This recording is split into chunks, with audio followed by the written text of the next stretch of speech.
Good morning everyone! Ngayon, samahan niyo ako magluto at maglinis ng palaka. Yan ang natutunan ko dati nung ako'y nasa Bicol.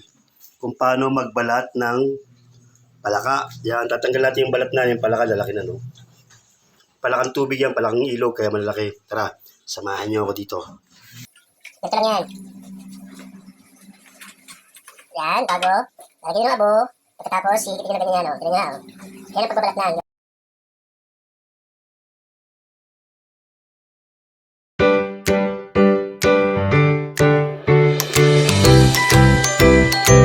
Sarap po dito. Natin ko yung lasa mo.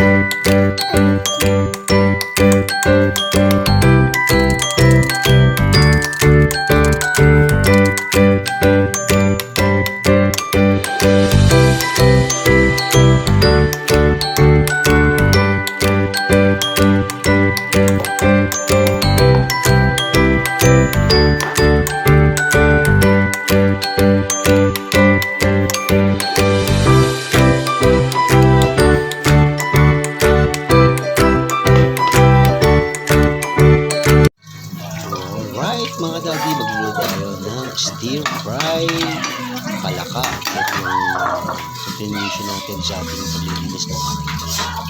Yan, ito sinalang natin yung tubig. Tubig at talagang ilog. Napakalaki na kayo yung impact natin. Ito mo dahil yung bawal. Alright, ito nga po at lalagay natin siya ng soy sauce. Tawag po sa lupon ito ay stir fry palaka o stir fry frog water o ano pa ba, hindi ko alam kung anong tawag siya. So ganyan, basta palakang ilog siya o palakang tubig. Yan, lalagyan siya ng seasoning. Alright, napakabango. And syempre, dagdag pampalasa yung ating siling haba o green chili, pangsigang, pero mahinang po siya. Kailangan po ng adobo, kada ng klaseng adobo.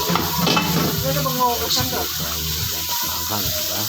Alright, at syempre, itong hindi natin ilalagay ang pepper at saka yung ating white onion.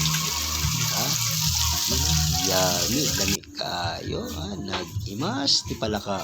Alright, nag-love shoutout po sa inyo lahat. Mabuhay tayo, palaka. Alright.